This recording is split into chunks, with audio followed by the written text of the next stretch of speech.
Hey everyone, and welcome to day 3 of my Star Wars marathon, and I've got your Star Wars Episode 3 Revenge of the Sith movie review. Years after the Clone Wars, some Jedi have to take out General Grievous, that ugly mofo thing that I don't even want to talk about, even if he can wield like 4 lightsabers at once. But there are obviously bigger problems that come in the form of a Sith Lord. As far as the story goes, this 2005 film, George Lucas directs this final film in the prequel series, which starts off with a pretty awesome battle sequence in outer space to apprehending Senator Palpatine and taking out yet another bad guy.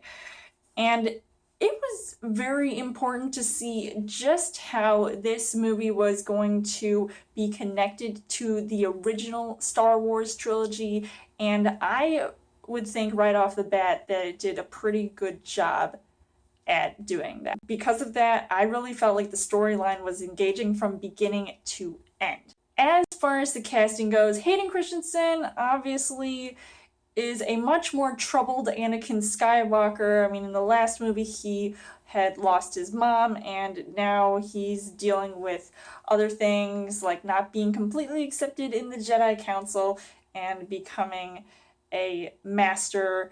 So now he's got these visions of his wife, Padme, who is pregnant, and now he's trying to consult Palpatine and learn the ways of the dark side.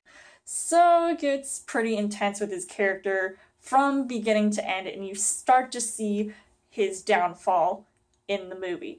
Now, speaking of Padme, Natalie Portman obviously does a pretty good job in this movie, and I really love the fact that obviously she is the mother to Luke and Leia. You definitely see her pain throughout this movie because now she's struggling to see the good in Anakin Skywalker, even though she's trying to help him get through whatever the heck is wrong in his head.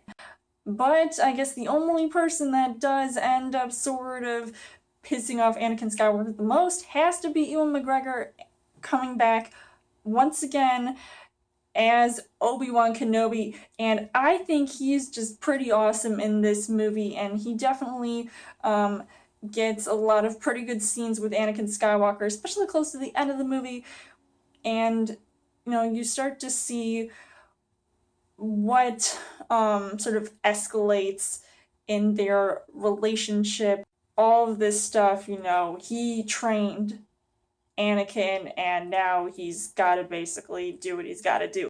Personally, Ian McDiarmid as Palpatine, who I would think is pretty scary, especially when he's bringing out his lightsaber, spoiler alert, and he ultimately becomes the Emperor, and this guy who we all know from the original Star Wars trilogy, so you know what's up with him.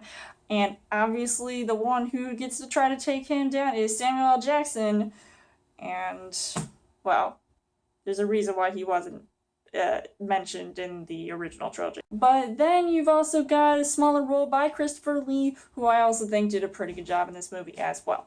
So the things that I liked about this movie, the opening scene alone, like I said, was pretty awesome with that huge battle sequence in space, and you've got even some comedic moments from time to time, which I felt was kind of ridiculous, so I don't know if that was the thing that I completely liked, but I don't know if it's just one of those like ridiculous prequel things, because it didn't really seem like that in the original trilogy.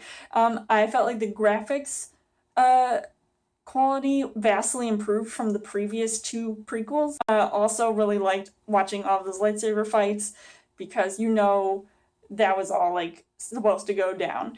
And literally halfway through the movie is where the whole plot just goes downhill as far as things going on with Anakin Skywalker, and especially when that moment he becomes Darth Vader.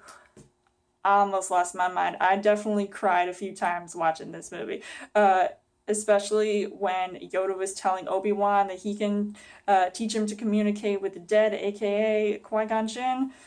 Kinda wish that maybe he was shown at the end of Return of the Jedi, I'm just saying. Overall, I would say that Star Wars Episode 3 Revenge of the Sith was a pretty good movie, considering I actually did see this movie. This is actually the only Star Wars movie I saw in the theater. So I think it was just really awesome in that experience, and seeing this several times more, I really think it does, and bringing this whole trilogy full circle as far as connecting it to the original trilogy. So I would definitely recommend seeing this movie, even though some people might be on the fence about it, but I still think it's a pretty solid film. So I would give this 4.5 hearts on the heart rate scale. So let me know in the comments what you guys thought of Star Wars Episode 3 Revenge of the Sith. And as always, you guys can subscribe to my channel. I've got more movie reviews, movie updates coming every week for a Child Thursday video. You guys can also like me on Facebook and follow me on Twitter.